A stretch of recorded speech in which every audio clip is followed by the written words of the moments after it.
రెండవ రాజుల గ్రంథము 10వ అధ్యాయము. అప్పుడతడు లేచి ప్రయాణమై షోమ్రోను పట్టణమునకు పోయెను. మార్గమందు అతడు గొర్రె వెంట్రుకలు కత్తరించు ఇంటికి వచ్చి యూదారాజైన అహజ్యా సహోదరులను ఎదుర్కొని మీరు ఎవరని వారిని అడుగగా, వారు మేము అహజ్యా సహోదరులము, రాజకుమారులను రాణికుమారులను దర్శించుటకు వెళ్ళుచున్నామని చెప్పిరి.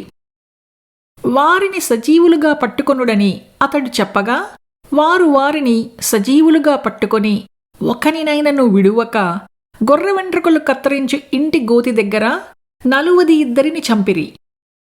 అచ్చట నుండి అతడు పోయిన తరువాత తన్ను ఎదుర్కొనవచ్చిన రేకాబు కుమారుడైన యెహోనాదాబును కనుగొని అతనిని కుశల ప్రశ్నలడిగి, నీ ఎడల నాకున్నట్టుగా నా ఎడల నీకున్నదా అని అతనినడుగగా, యెహోనాదాబు ఉన్నదనెను.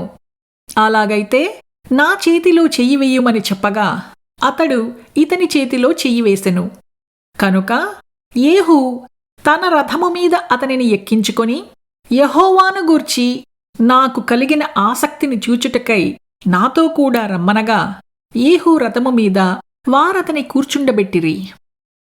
అతడు షోమ్రోనునకు వచ్చి షోమ్రోనులో ఆహాబునకు శేషించియున్న వారినందరినీ చంపి ఏలీయాకు యెహోవా సెలవిచ్చిన మాట నెరవేర్చి ఆహాబును నిర్మూలము చేయు వరకు హతము చేయుట మానకుండెను. తరువాత యేహూ జనులందరినీ సమకూర్చి వారికి ఇలాగు ఆజ్ఞ ఇచ్చెను. ఆహాబు బయలుదేవతకు కొద్దిగానే పూజ చేసెను. యేహూ అను నేను అధికముగా పూజ చేయబోవుచున్నాను.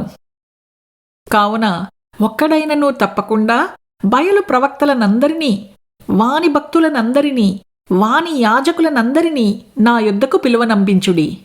నేను బయలునకు గొప్ప బలి అర్పింపబోవుచున్నాను కనుక రానివాడెవడో వాని బ్రతుకనీయనని చెప్పెను. అయితే బయలునకు మ్రొక్కువారిని నాశనము చేయుటకై అతడు ఈ ప్రకారము కపటోపాయము చేసెను. మరియు యేహూ బయలునకు పండుగ నియమింపబడినదని చాటించుడని ఆజ్ఞ ఇయ్యగా వారు అలాగు చాటించిరి. యేహూ ఇజ్రాయేలు దేశమంతటిలోనికి వర్తమానము పంపించగా బయలునకు మ్రొక్కువారందరూ వచ్చిరి. రానివాడు ఒక్కడునూ లేడు. వారు వచ్చి బయలుగుడిలో ప్రవేశింపగా ఎచ్చటనూ చోటు లేకుండా బయలుగుడి ఈ తట్టు నుండి ఆ తట్టు వరకు నిండిపోయెను.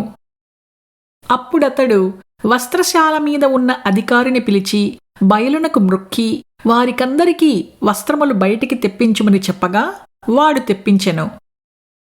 యేహూయును రేకాబు కుమారుడైన యెహోనాదాబును బయలుగుడిలో ప్రవేశింపగా యేహూ యెహోవా భక్తులలో ఒకనినైనను ఇచ్చట మీ యొద్ద ఉండనీయక బయలునకు మ్రొక్కువారు మాత్రమే ఉండునట్లు జాగ్రత్త చేయుడని బయలునకు మ్రొక్కువారితో ఆజ్ఞ ఇచ్చెను.